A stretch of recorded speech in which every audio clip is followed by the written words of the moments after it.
DJ Alok Basti. Check.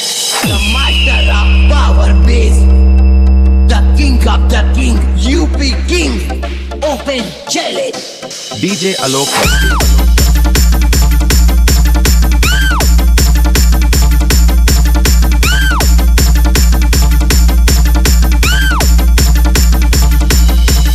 जंगल में चाहे कितने भी गीदड़ पैदा हो जाए, लेकिन किंग हमेशा पावरफुल शेर ही होता है। एक सच्चे किंग की कहानी तब तक खत्म नहीं होती जब तक किंग जीत नहीं जाता है। बेटा, खेल तुमने शुरू किया है और खत्म हम करेंगे।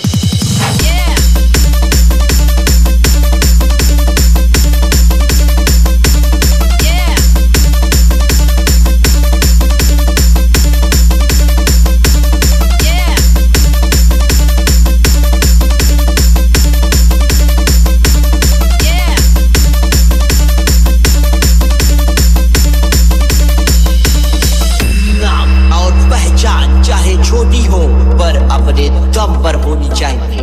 खौफ तो आवारा कुत्ते भी मचाते हैं, पर दहशत हमेशा शेर की ही रहती है। DJ Alok Basti.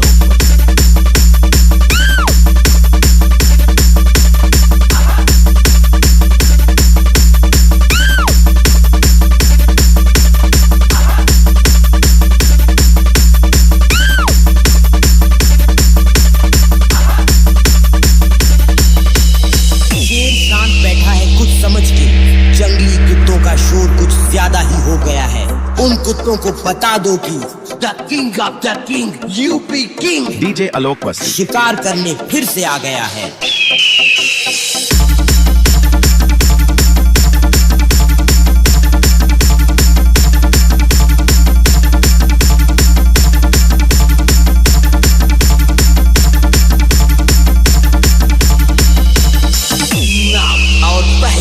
चाहे छोटी हो पर अपने दम पर होनी चाहिए।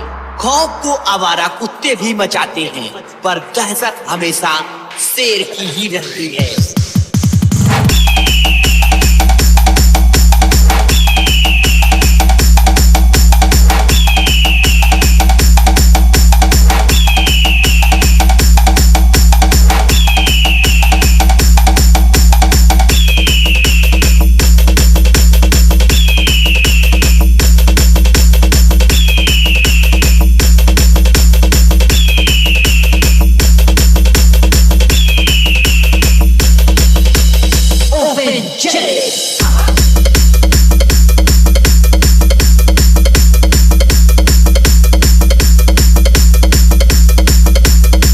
DJ Alok Basti. Open challenge.